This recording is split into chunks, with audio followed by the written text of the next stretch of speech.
Praise the Lord. Praise the Lord. Hallelujah. Hallelujah. പ്രിയപ്പെട്ട ദൈവമക്കളെ, ഇന്ന് നാം ചിന്തിക്കുന്നത് ഞാൻ എന്തിന് പള്ളിയിൽ പോകണം?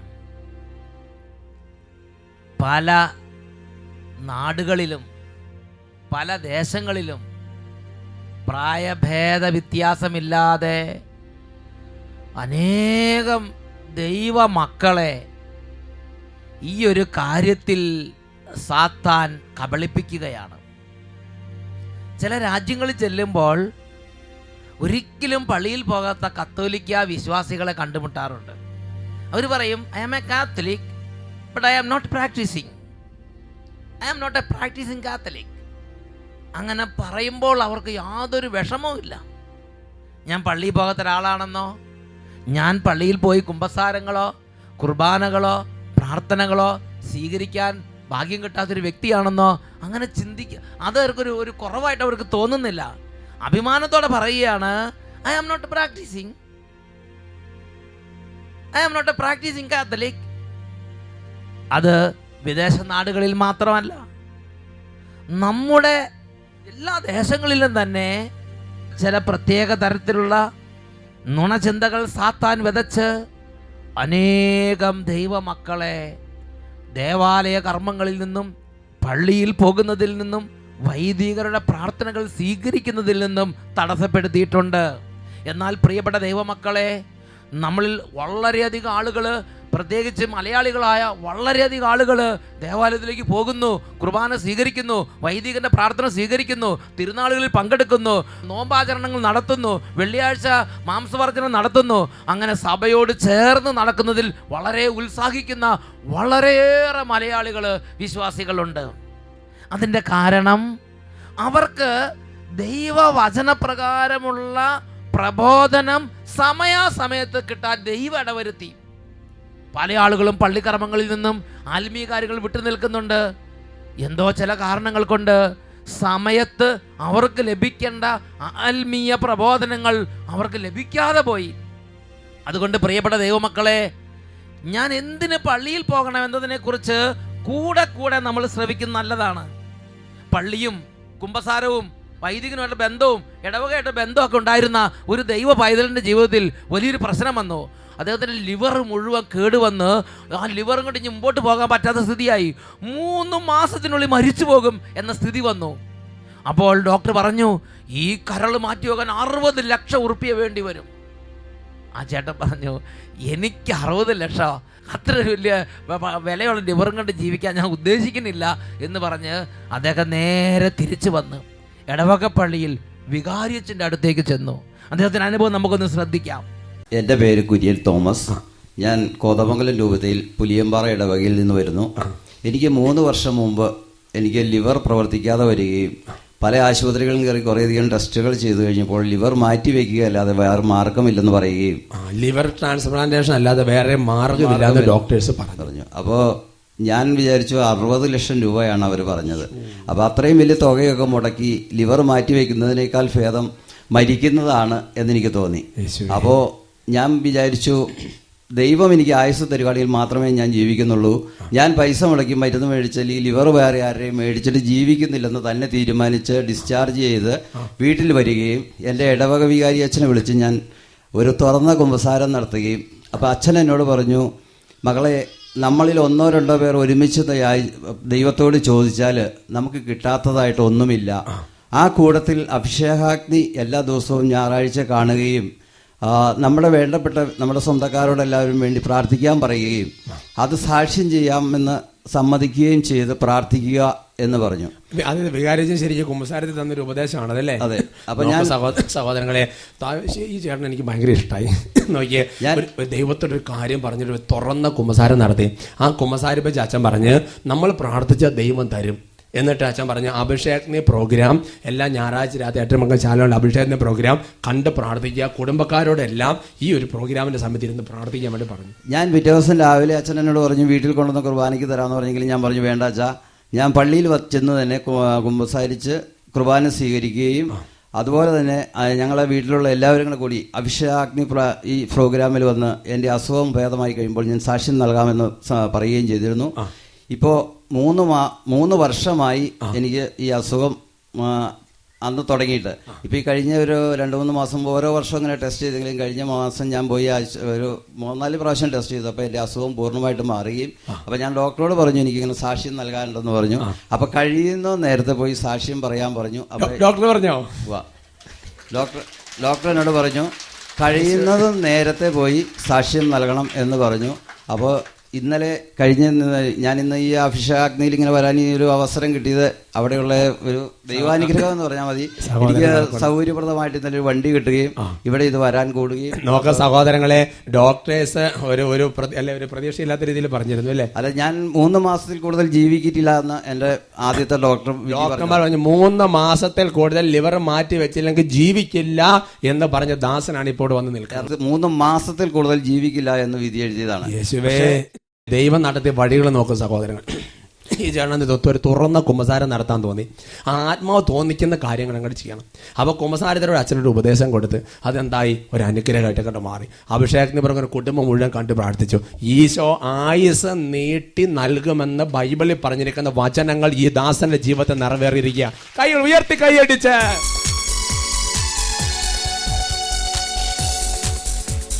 കർത്താവിൻ പ്രവർത്തികൾക്കാ എന്ന് നന്ദി ചൊല്ലിടാം. എന്റെ കർത്താവിൻ പ്രവർത്തികൾക്കാ എന്ന് നന്ദി ചൊല്ലിടാം. കർത്താവിൻ പ്രവർത്തികൾക്കാ എന്ന് നന്ദി ചൊല്ലിടാം. എന്റെ കർത്താവിൻ പ്രവർത്തികൾക്കാ എന്ന് നന്ദി ചൊല്ലിടാം. Hallelujah, hallelujah, praise the Lord, praise the Lord. പ്രിയപ്പെട്ട സഹോദരങ്ങളെ, ആ എളിയ ദാസന്റെ ജീവിതത്തിന്റെ സാഹചര്യം ചിന്തിച്ചു നോക്കുക. ഇതാ ലിവർ മാറ്റി വെക്കണം, പണമില്ല, അതുമാത്രമല്ല ജീവിക്കാൻ അങ്ങനെ മാറ്റി വെച്ചിട്ട് ജീവിക്കാൻ അദ്ദേഹം തോന്നണില്ല. അങ്ങനെ മരണം മുമ്പിൽ കാണുന്നൊരവസ്ഥയിൽ അദ്ദേഹത്തിന് ടെൻഷനോ ഭാരമോ ഒന്നുമില്ല. അദ്ദേഹം നേരെ തിരിച്ചു വന്നിട്ട് ഇടവക പള്ളിയിലേക്ക് പോവുകയാണ്. അദ്ദേഹത്തിൻ്റെ കുടുംബത്തിൽ നിന്ന് ചെറുപ്പം തൊട്ട് അദ്ദേഹത്തിന് ജ്ഞാനം ലഭിച്ചു. എനിക്ക് എന്തെങ്കിലും പ്രശ്നം വന്നാൽ എനിക്ക് ദൈവമുണ്ട്, ഞാൻ ദേവാലയത്തിലേക്ക് പോകണം, ഞാൻ വൈദികരുടെ പ്രാർത്ഥന സ്വീകരിക്കണം, ഞാൻ കുമ്പസാരിക്കണം, ഞാൻ കുർബാന സ്വീകരിക്കണം, ഞാൻ പള്ളിയിൽ പോകണം, ഞാൻ ആത്മീയ കാര്യങ്ങളിൽ പങ്കാളിയാകണം, ദൈവമുണ്ട്, ഈ ലോകത്തിലെ കാര്യങ്ങളെ പോലെ തന്നെ ദൈവമുണ്ട് എന്ന് അദ്ദേഹത്തിൻ്റെ ഉള്ളിൽ ഒരു ദൈവിക ജ്ഞാനം ഈ കാലഘട്ടത്തിനിടയിൽ സമയത്ത് മാതാപിതാക്കന്മാരിലൂടെയും ഗുരുഭൂതന്മാരിലൂടെയും വൈദികരിലൂടെയും ദൈവവചന പ്രഘോഷകരിലൂടെയും കാറ്റഗിസം ടീച്ചേഴ്സിലൂടെയൊക്കെ ആ മകന് ലഭിച്ചിരുന്നു.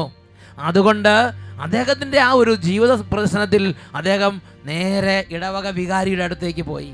ആ വികാരിച്ചൻ നല്ല ആത്മീയ ഉപദേശങ്ങൾ കൊടുത്തു. ആ വികാരിച്ചനും അദ്ദേഹത്തെ കൂടുതൽ വചനത്തിലേക്ക് അടുപ്പിച്ചു. അദ്ദേഹത്തിൻ്റെ ജീവിതത്തിൽ അത് രക്ഷയായി രൂപാന്തരപ്പെട്ടു. എന്നുറക്കെ പറഞ്ഞേ hallelujah, hallelujah, hallelujah, hallelujah, hallelujah, hallelujah. ഞാൻ എന്തിന് പള്ളിയിൽ പോകണം? ഇന്ന് ഒരുപാട് പേര് ചിന്തിക്കുന്നത് എങ്ങനെയാണ്, ഞാൻ വീട്ടിലിരുന്ന് പ്രാർത്ഥിച്ചാൽ പോരെ, ഈ വീട്ടിലുള്ള ദൈവം തന്നെയല്ലേ പള്ളിയിലുള്ളത്, ഞാൻ എന്തിനിങ്ങനെ അനുഷ്ഠാനങ്ങൾക്കും കർമ്മങ്ങൾക്കും ചടങ്ങുകൾക്കും പോകണം? അതുകൊണ്ട് ജീവിതം നല്ല ക്രമമായി വൃത്തിയായി പ്രമാണങ്ങൾ അനുസരിച്ച് ജീവിക്കുക, എന്നിട്ട് ദൈവത്തെ അങ്ങോട്ട് നല്ല സൽകൃത്യങ്ങളൊക്കെ ചെയ്ത് ദൈവത്തെ പ്രസാദിപ്പിക്കുക. പള്ളിയിൽ പോകേണ്ട ആവശ്യത്തെക്കുറിച്ച് പലരും ഇന്ന് ഗൗരവത്തിൽ ചിന്തിക്കുന്നില്ല. ഇത് ദുഷ്ടാരൂപി നമ്മുടെ ജീവിതത്തെ കബളിപ്പിക്കാൻ നൽകിയിരിക്കുന്ന ഒരു നുണചിന്ത തന്നെ. ഒന്നും കൂടെ ഉറക്കെ പറയാം, ഹല്ലേലൂയ, ഹല്ലേലൂയ. അതുകൊണ്ട് ദൈവവചനത്തിൽ ഇതിനെക്കുറിച്ച് എന്താണ് വെളിപ്പെടുത്തിയിരിക്കുന്നത് എന്ന് നമ്മളൊന്ന് ചിന്തിക്കാൻ പോവുകയാണ്. അതിന് ആദ്യത്തെ ചിന്തയ്ക്കായി നമ്മൾ എടുക്കുന്നത് സാമുവേൽ പ്രവാചകന്റെ 1-ാമത്തെ പുസ്തകത്തിൽ 1-ാമത്തെ അധ്യായം 8 മുതൽ 17 വരെയുള്ള തിരുലിഖിതങ്ങളാണ്. ഏൽക്കാന ഹന്ന ദമ്പതികളുടെ കുടുംബമാണത്. ഏൽക്കാന ഹന്ന ദമ്പതികൾ അവർ സന്തോഷമായിട്ട് ജീവിച്ചു വരുമ്പോൾ അവരുടെ ജീവിതത്തിൽ വലിയൊരു പ്രശ്നമുണ്ടായി. ഈ ഹന്നയ്ക്ക് മക്കളുണ്ടാകുന്നില്ല. ഏൽക്കാനയ്ക്ക് മറ്റ് ഭാര്യമാരിൽ ധാരാളം മക്കളുണ്ടായി, എന്നാൽ ഹന്നയ്ക്ക് മക്കൾ ജനിക്കുന്നില്ല. ഹന്ന എന്നും ദുഃഖിതയാണ്, എപ്പോഴും മ്ലാനമുഖിയാണ്, ദിവസങ്ങളോളം ഭക്ഷണം കഴിക്കാതിരിക്കും. അങ്ങനെ ഏൽക്കാനയ്ക്ക് ഒരു സ്വൈര്യം കൊടുക്കാതെയായി. ഏൽക്കാന പറഞ്ഞു, ഹന്നെ നിനക്ക് 10 മക്കളെക്കാൾ വലുതല്ലേ ഞാൻ, അങ്ങനെയൊക്കെ ഏൽക്കാന പറഞ്ഞാലും അതൊന്നും ഹന്നയെ ആശ്വസിപ്പിക്കാൻ പറ്റിയ വാക്കുകളായിരുന്നില്ല. ഹന്ന ദിവസങ്ങളോളം ഭക്ഷണം കഴിക്കാതിരിക്കുകയും അവൾ ദിവസങ്ങളോളം വിലപിക്കുകയും കരയുകയും ചെയ്തുകൊണ്ടിരിക്കുമായിരുന്നുവെന്ന് ദൈവവചനത്തിൽ നമ്മൾ വായിക്കുകയാണ്. അങ്ങനെ ഇരിക്കുമ്പോഴാണ് അവർ രണ്ടുപേരും കൂടെ ഒരു ദിവസം ദേവാലയത്തിലേക്ക് പോകുന്നത്.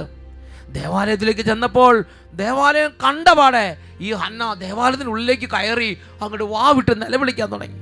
അങ്ങനെ ഹന്ന നിയന്ത്രണം വിട്ട് കരയാനും പ്രാർത്ഥിക്കാനും നിലവിളിക്കാനും തുടങ്ങി. അവിടെ ഏലി പുരോഹിതനുണ്ടായിരുന്നു. ഏലി പുരോഹിതൻ ഈ ഹന്നയെ സമീപിച്ച് ഈ ഹന്ന മദ്യപിച്ച് ലക്കുകെട്ട് ദേവാലയത്തിൽ പെരുമാറുകയാണെന്ന് വിചാരിച്ച് നിയന്ത്രിക്കാനും നിരോധിക്കാനും തുടങ്ങി.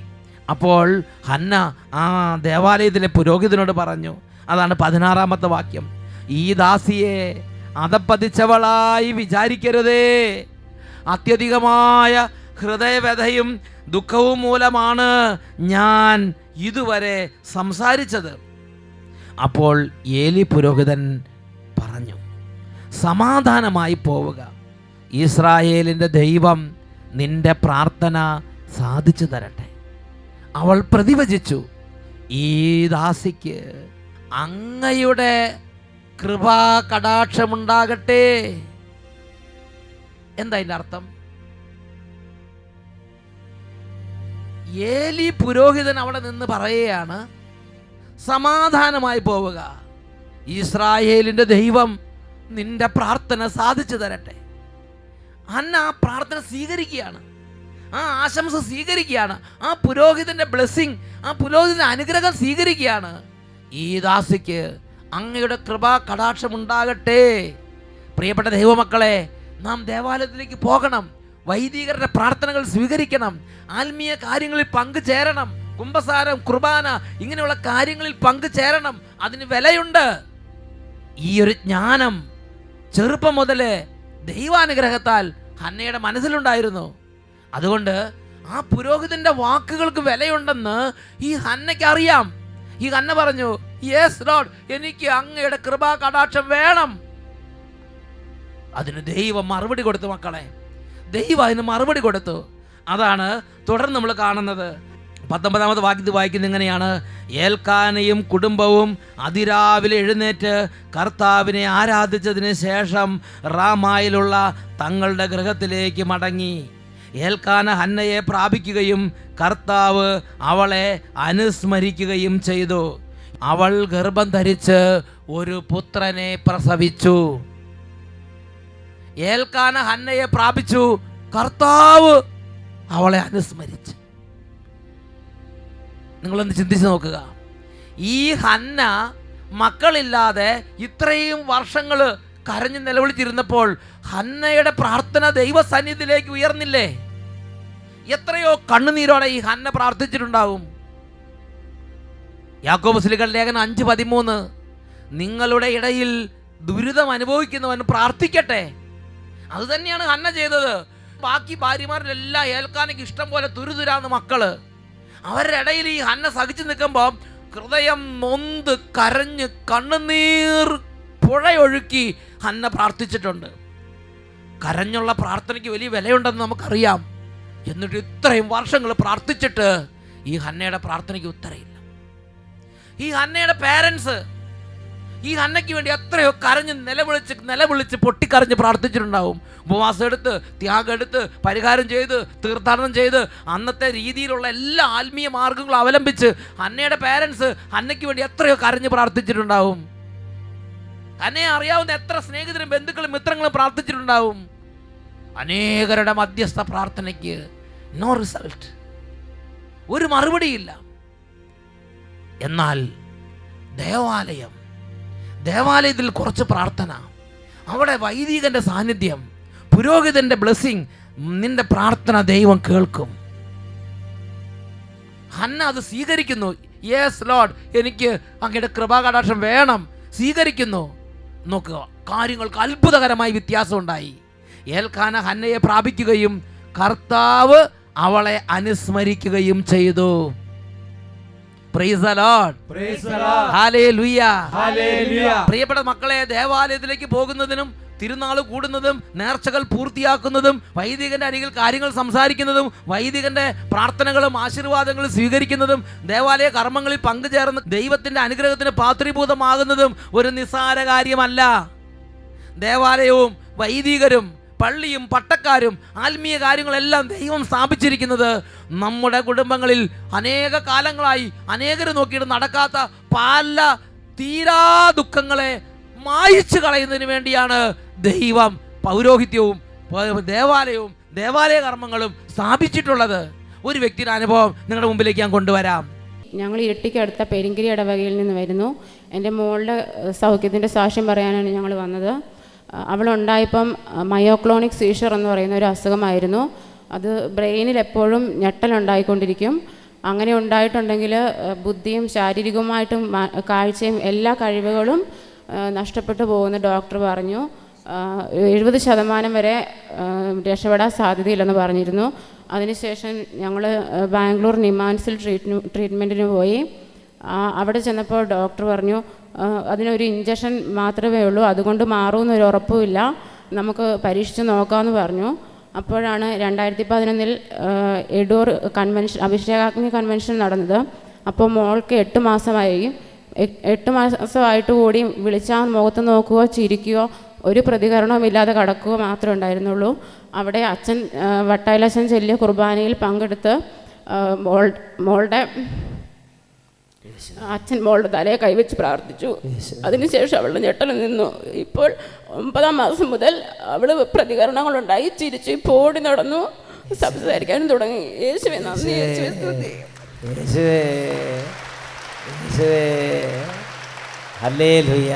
കുട്ടി ചിരിക്കാൻ തുടങ്ങി, സംസാരിക്കാൻ തുടങ്ങി, ഓടി നടക്കാൻ തുടങ്ങി. നല്ല വ്യത്യാസം വന്നില്ലേ? കർത്താവ് ആ ഒരു ബലിയർപ്പണ സമയത്ത് ഈശോ അനുഗ്രഹിച്ചു. ഡോക്ടർമാർ പല തരത്തിലുള്ള ചികിത്സകളൊക്കെ നോക്കിയിട്ട് ഇനി ഒരു പ്രത്യേക ഇഞ്ചക്ഷനുള്ള ചികിത്സയൊന്നും ഇല്ല എന്നുള്ള വിധത്തിൽ തന്നെ ഡോക്ടർമാർ വിധി എഴുതിയ ഒരു വിഷയമായിരുന്നു ഇത്.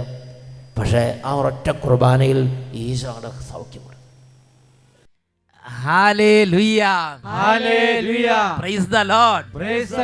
പ്രിയപ്പെട്ട ദൈവമക്കളെ, കത്തോലിക്ക സഭയുടെ മതബോധന ഗ്രന്ഥം 2179 ഖണ്ഡികയുടെ അവസാന ഭാഗത്ത് വിശുദ്ധ ക്രിസോസ്റ്റം പിതാവിൻ്റെ ഒരു ഉപദേശം കൊടുത്തിട്ടുണ്ട്. ജോൺ ക്രിസോസ്റ്റം സഭാപിതാവ് ഇതിനെക്കുറിച്ച് പഠിപ്പിക്കുന്ന ഇങ്ങനെയാണ്: നിനക്ക് വീട്ടിലിരുന്ന് പ്രാർത്ഥിക്കാം, എന്നാൽ അത് വലിയ ജനസമൂഹമുള്ള ദേവാലയത്തിൽ പ്രാർത്ഥിക്കുന്നത് പോലെ അല്ല. ചില ആളുകൾക്ക് ധാരണയുണ്ട്, ഞാൻ വീട്ടിൽ ഇരുന്ന് പ്രാർത്ഥിച്ചാലും ദൈവം കേൾക്കുകയല്ലേ, വീട്ടിലുള്ള ദൈവം തന്നെയല്ലേ പള്ളിയിലുള്ള ദൈവം. രണ്ടും രണ്ടാണ് മക്കളെ. വീട്ടിലുള്ള പ്രാർത്ഥന വീട്ടിലെ പ്രാർത്ഥനയാണ്, പള്ളിയിലെ പ്രാർത്ഥന പള്ളിയിലെ പ്രാർത്ഥനയാണ്. പള്ളിയിലെ പ്രാർത്ഥനയ്ക്ക് അതിൻ്റെതായ പ്രസക്തിയുണ്ട്. അതുകൊണ്ട് ജ്ഞാനം നിറഞ്ഞ, അഭിഷേകം നിറഞ്ഞ, പരിശുദ്ധാത്മാവ് നിറഞ്ഞ ജോൺ ക്രിസോസ്റ്റം പിതാവ്, സെന്റ് ജോൺ ക്രിസോസ്റ്റം അതിനെക്കുറിച്ച് പറയുകയാണ്: നിനക്ക് വീട്ടിലിരുന്ന് പ്രാർത്ഥിക്കാം. യുവജന മതബോധന ഗ്രന്ഥത്തിൽ പറയുന്നത് എങ്ങനെയാണ്? നിനക്ക് പാർക്കിലിരുന്ന് പ്രാർത്ഥിക്കാം, കടൽ തീരത്തിരുന്ന് പ്രാർത്ഥിക്കാം, ഫോറസ്റ്റിൽ പോയി പ്രാർത്ഥിക്കാം, ബെഡ്റൂമിലിരുന്ന് പ്രാർത്ഥിക്കാം, ലൈബ്രറിയിലിരുന്ന് പ്രാർത്ഥിക്കാം, എവിടെ വേണേലും ഇരുന്ന് നിനക്ക് പ്രാർത്ഥിക്കാം. എന്നാൽ ദേവാലയത്തിൽ പ്രാർത്ഥിക്കുന്നത് നാം ഒറ്റയ്ക്ക് പ്രാർത്ഥിക്കുന്ന സ്വകാര്യ പ്രാർത്ഥന പോലെ അല്ല. അതിന് വ്യത്യാസമുണ്ട്. We have to practise our Catholic faith. നമ്മുടെ കത്തോലിക്ക വിശ്വാസം അനുസരിച്ചുള്ള രീതികളും അനുശാസനങ്ങളെയും ഞാനും നിങ്ങളും ചെറുപ്പം മുതലേ പരിശീലിച്ച് അതിൽ നാം ഉൾക്കാഴ്ചയുള്ളവരാകണം. നിനക്ക് വീട്ടിലിരുന്ന് പ്രാർത്ഥിക്കാം, എന്നാൽ അത് വലിയ ജനസമൂഹമുള്ള ദേവാലയത്തിൽ പ്രാർത്ഥിക്കുന്നത് പോലെ അല്ല. അവിടെ ഏക മനസ്സോടെ ദൈവസന്നിധിയിലേക്ക് ആർപ്പുവിളികൾ ഉയരുന്നു. അവിടെ മറ്റു ചിലത് കൂടിയുണ്ട്: മനസ്സുകളുടെ ഐക്യം, ഹൃദയത്തിൻ്റെ സ്നേഹബന്ധം, എല്ലാറ്റിലുപരി വൈദികരുടെ പ്രാർത്ഥനകൾ. എല്ലാറ്റിലുപരി വൈദികരുടെ പ്രാർത്ഥനകൾ നമ്മുടെ പ്രാർത്ഥനകളോട് കലരും. സഭയുടെ പ്രാർത്ഥന നമ്മുടെ പ്രാർത്ഥനകളോട് ചേരും. പ്രിയപ്പെട്ട സഹോദരങ്ങളെ, വിശുദ്ധന്മാരുടെയും ശ്ലീഹന്മാരുടെയും മാലാഖമാരുടെയും സാന്നിധ്യം ആ പ്രാർത്ഥനകൾ നമ്മുടെ പ്രാർത്ഥനകളോട് കലരും. അതിന് വലിയ വിലയുണ്ട് എന്ന് തന്നെയാണ് ദൈവം വിശുദ്ധ ലിഖിതങ്ങളിലൂടെ പഠിപ്പിക്കുന്നത്. അതുകൊണ്ട് പുറപ്പാടിൻ്റെ പുസ്തകത്തിൽ 20-ാം അധ്യായം 24-ാം വാക്യത്തിൽ കർത്താവ് ആദ്യ കാലത്ത് തന്നെ തൻ്റെ തിരഞ്ഞെടുക്കപ്പെട്ടവരോട് പറഞ്ഞൊരു കാര്യമുണ്ട്. നീ മണ്ണ് കൊണ്ട് ഒരു ബലിപീഠം ഉണ്ടാക്കി അവിടെ നീ എനിക്ക് വേണ്ടി പ്രാർത്ഥിക്കുക, എന്നോട് പ്രാർത്ഥിക്കുക. എൻ്റെ നാമം അനുസ്മരിക്കാൻ ഞാൻ ഇടവരുത്തുന്നതെല്ലാം ഞാൻ നിങ്ങളുടെ അടുക്കൽ വന്ന് നിങ്ങൾ അനുഗ്രഹിക്കും. Praise the Lord. Praise the Lord. Hallelujah. Hallelujah. I am not practicing എന്ന് പറയണത് ഒരു മഹിമയല്ല. ഞാൻ പള്ളി പോകാത്ത, ഞാൻ ചെറുപ്പത്തിലെ പള്ളി പോയിട്ടുള്ളൂ, പിന്നെ ഞാൻ പള്ളി കണ്ടിട്ടില്ല. എനിക്ക് മാമോദിസയ്ക്കും കല്യാണത്തിനും മരിച്ചെടുക്കിന് മാത്രമേ പള്ളി കാണേണ്ട ആവശ്യമുള്ളൂ. അങ്ങനെ ചിന്തിക്കുന്നത് ഒരു മഹിമയല്ല, അതൊരു ഭൂഷണമല്ല, അതൊരു തെറ്റ് തന്നെയാണ്. You are going through A wrong path. നീ ഒരു തെറ്റായ വഴിയിലൂടെ ചിന്തിച്ചു കൊണ്ടിരിക്കുന്നൊരവസ്ഥയാണ്. പ്രിയപ്പെട്ട ദൈവപൈതലേ, ഒരുപക്ഷെ ചെറുപ്പകാലത്ത് പേരൻസോ ഗുരുഭൂതന്മാരോ അല്ലെങ്കിൽ സാഹചര്യങ്ങളിലൂടെയോ നമുക്ക് ഈ ഒരു ഉൾക്കാഴ്ച പകർന്നു കിട്ടാതെ പോയത് കൊണ്ടാകാം. അല്ലെങ്കിൽ സാത്താൻ കൗശലപൂർവ്വം നമ്മളെ വഞ്ചിച്ചതാകാം. ആദ്യ മാതാപിതാക്കളെ വഞ്ചിച്ച ആ നാരകീയ സർപ്പം കൗശലപൂർവ്വം ഓരോ തലമുറയിലും ദൈവമക്കളെ കബളിപ്പിക്കുന്നുണ്ട്. പ്രിയപ്പെട്ട ദൈവപൈതലേ, ദേവാലയത്തിൽ പോവുക, പള്ളിയിലെ കർമ്മങ്ങളിൽ പങ്കെടുക്കുക ഒരു നിസ്സാര കാര്യമല്ല. പരിശുദ്ധ മാതാവും യൗസേപ്പിതാവും ഉണ്ണിയേശുവുമായി ദേവാലയത്തിലേക്ക് പോയി ചിട്ടപ്രകാരമുള്ള അനുഷ്ഠാനങ്ങൾ അവർ പൂർത്തിയാക്കിയില്ലേ? സങ്കീർത്തന പുസ്തകം 66-ാം അധ്യായം 13-ാം തിരുലിഖിതം, ദഹനബലിയുമായി ഞാൻ അങ്ങയുടെ ആലയത്തിലേക്ക് വരും, അങ്ങയോടുള്ള എൻ്റെ നേർച്ചകൾ ഞാൻ നിറവേറ്റും. ആത്മീയ അനുഭവത്തിൻ്റെ ഉന്നതിയിൽ നിന്ന് ദാവീദ് സങ്കീർത്തകൻ ഏറ്റുപറയാണ്, ഞാൻ അങ്ങയുടെ ആലയത്തിലേക്ക് വരും, ഞാൻ ആലയത്ത് അങ്ങയുടെ അനുഷ്ഠാനങ്ങൾ ചിട്ടവട്ടങ്ങൾ ഞാൻ പൂർത്തിയാക്കും. പ്രിയപ്പെട്ട ദൈവമക്കളെ, നമ്മളതിൽ അഭിമാനിക്കണം. എഴുന്നേറ്റ് നിന്ന് 2 കരങ്ങൾ ഉയർത്തിപ്പിടിക്കാം. നമ്മളെ ഈ കാര്യത്തിൽ പിന്നോട്ട് വലിക്കുന്ന സാത്താൻ്റെ കൗശലങ്ങളെ ബന്ധിച്ച് പ്രാർത്ഥിക്കാൻ പോവുകയാണ്.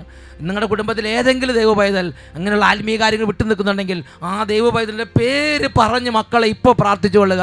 ആരെങ്കിലും സഭ ഉപേക്ഷിച്ച് പോയിട്ടുണ്ടെങ്കിൽ, ആരെങ്കിലും ആത്മീയ കർമ്മങ്ങളിൽ നിന്ന് അറിഞ്ഞ് ഇതിനെക്കുറിച്ചൊക്കെ ദുഷിച്ച് സംസാരിച്ച് കർത്താവിൽ നിന്ന് വിട്ടു നടക്കുന്നുണ്ടെങ്കിൽ അവരുടെ പേര് പറഞ്ഞ് ഇപ്പോൾ പ്രാർത്ഥിച്ച് ദൈവത്തിൻ്റെ ശക്തി അവരുടെ മേൽ വ്യാപരിച്ച് വ്യത്യാസം കൊണ്ടുവരട്ടെ. കരങ്ങൾ ഉയർത്തി ഉച്ചത്തിൽ സ്തുതിക്കുന്നു. Hallelujah, hallelujah. പിതാവേ, പുത്രനായ യേശുവിന്റെ നാമത്തിൽ ഇപ്പോൾ ഈ സമൂഹത്തെ ആശീർവദിക്കുന്നു. ഈ സമൂഹത്തിന് വേണ്ടി പൗരോഹിത്യ അധികാരം ഉപയോഗിച്ച് ആശീർവദിക്കുന്നു. ദേവാലയത്തിൽ നിന്നും, പള്ളിയിൽ നിന്നും, ആത്മീയ കാര്യങ്ങളിൽ നിന്നും, കുമ്പസാരത്തിൽ നിന്നും, കുർബാനയിൽ നിന്നും ഇവരെയും ഇവരുടെ കുടുംബാംഗങ്ങളെയും അകറ്റിക്കൊണ്ടുപോകുന്ന നാരകീയ സേനകളെയും അന്ധകാര സൈനികരെയും കർത്താവായ യേശുവിന്റെ നാമത്തിൽ ശാസിക്കുന്നു, ബന്ധിക്കുന്നു, ബഹിഷ്കരിക്കുന്നു. വിട്ടുമാറി പോകട്ടെ.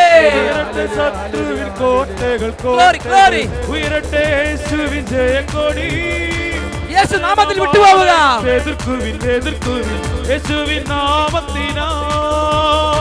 തകരട്ടെ ശത്രുവിൻ കോട്ടകൾ ഉയരട്ടെ യേശുവിൻ ജയക്കൊടി. പതനമാളെടുത്ത് എതിർക്കുവിൻ യേശുവിൻ നാമത്തിനാൽ, യേശുവിൻ നാമത്തിനാൽ. യേശുവേ, പിതാവേ, ഇപ്പോൾ അത്ഭുതങ്ങൾ ചെയ്യണമേ. സാത്താന്യ പീഡകൾ ഇപ്പോൾ യേശു നാമത്തിൽ കുടുംബങ്ങളിൽ നിന്ന് വിട്ടുമാറി പോകട്ടെ. Hallelujah, hallelujah, hallelujah, hallelujah, hallelujah. കരങ്ങൾ ഉയർത്തി കുടുംബങ്ങളെ അനുഗ്രഹിക്കുന്നു. ഈശോയെ, അങ്ങയുടെ നാമത്തിൽ വിടുതൽ സംഭവിക്കട്ടെ. Hallelujah, hallelujah,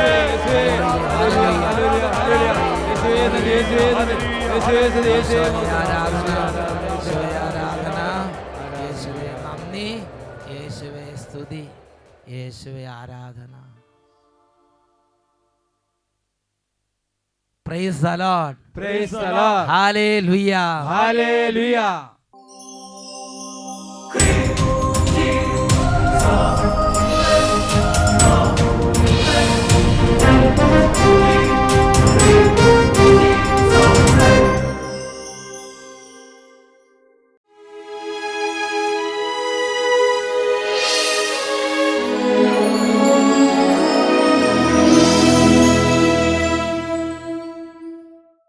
hallelujah.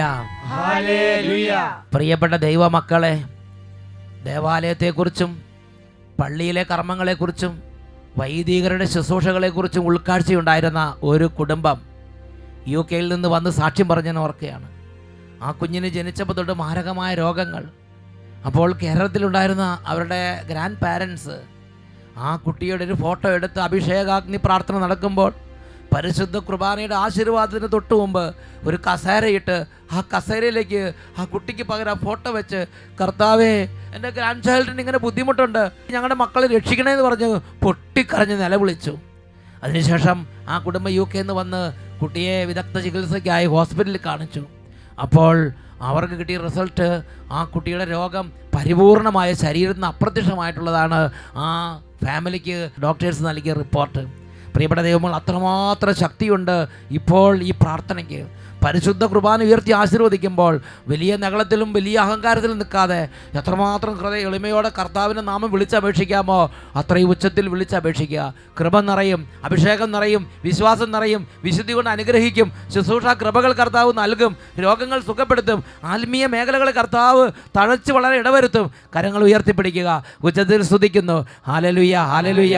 കുട്ടികളെല്ലാം പ്രാർത്ഥിക്കുന്നു, രോഗികൾ കൈകൾ ഉയർത്തുന്നു, ഉറക്കെ വിളിക്കുന്നു, യേശുവേ യേശുവേ യേശുവേ. കരങ്ങൾ ഉയർത്തി.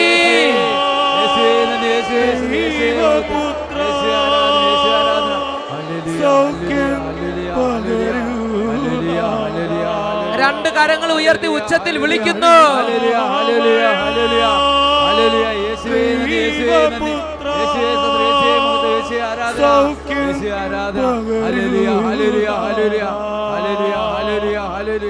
യേശുവേ നന്ദി, യേശുവേ സ്തുതി, യേശുവേ മഹത്വം, യേശുവേ ആരാധന.